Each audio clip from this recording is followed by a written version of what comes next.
Hello! Estamos no YouTube para ter uma conversa um pouquinho mais longa para eu contar com mais detalhes sobre como foi o primeiro módulo da pós-graduação de Medicina de Emergência. No primeiro dia, no sábado, a gente chegou lá na Térsios, já tinha toda uma recepção com aquela caixa linda para cada um de nós alunos, que já veio com aquelas apostilas que eu mostrei para vocês nos stories, que são todas feitas pela equipe da Térsios, com fotos reais dos bonecos que a gente vai utilizar nos cursos de treinamento, como vai ser o próximo módulo que depois eu conto para vocês. Então, depois que a gente entrou na sala, teve aquele bate-papo informal entre os alunos, o professor chegou e deu início à aula com uma apresentação. Ele se apresentou, contou um pouco sobre a formação dele, apresentou o curso pra gente, contou que agora, após ela volta a um formato antigo, onde a gente vai ter os cursos todos conforme um cronograma pensado para que funcione, para que a gente adquira e acumule conhecimento de uma forma mais lógica. Então, eu já vou dar um exemplo de cara. Nosso primeiro módulo foi sobre fisiologia respiratória e fisiologia do choque. Então, sobre como a gente vai encontrar os nossos pacientes mais graves na sala de emergência. Estudamos sobre alguns conceitos da respiração. Ele usa comparações excelentes, que daqui a pouco eu conto um pouquinho mais para vocês. E aí, então, o próximo módulo vai ser a parte prática disso. O próximo módulo, como eu citei rapidinho agora no começo, vai ser o Habilidades Médicas 1, onde a gente vai treinar acesso à via aérea, onde a gente vai treinar outros procedimentos médicos. Então, a gente vai poder aplicar conceitos que o professor passou pra gente na primeira aula. Voltando agora sobre, então, como foi a aula, ele se apresentou o curso, e aí pediu pra gente se apresentar também. Então, cada um de nós falou o nome, de onde veio, acho que a gente falou a idade, a gente falou o que a gente faz dentro da medicina, o que a gente já fez.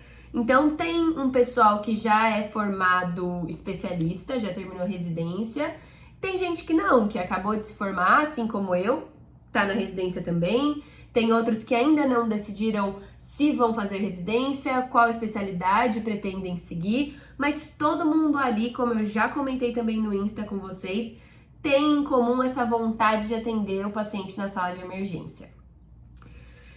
Então, acabadas as apresentações, fomos para o conteúdo da aula. O professor começou então com a fisiologia respiratória, fez algumas comparações muito boas e uma delas foi sobre como a difusão do oxigênio, como a troca gasosa precisa acontecer como água descendo a montanha. O mecanismo de pressão é tão natural que é como se fosse água descendo a montanha. Isso é importante você recordar, porque é um processo fisiológico natural. Se as pressões lá no alvéolo fossem maiores, a dificuldade de difusão do oxigênio seria muito maior. Mas isso não acontece. O que acontece é que nós observamos a perda de pressão a cada segmento da árvore respiratória. No alvéolo, a sua pressão alveolar do oxigênio é de 100 milímetros de mercúrio. Diferente da pressão arterial do oxigênio, a pressão do capilar, que é em torno de 90. O diferencial, o gradiente alvéolo arterial, ele é de 10 milímetros de mercúrio, ou seja, ele é ainda menor, facilita a difusão do oxigênio. A outra comparação que ele faz várias vezes ao longo da aula é sobre como o paciente hipoxêmico responde e reage fisiologicamente de uma forma semelhante ao indivíduo que está em altas altitudes.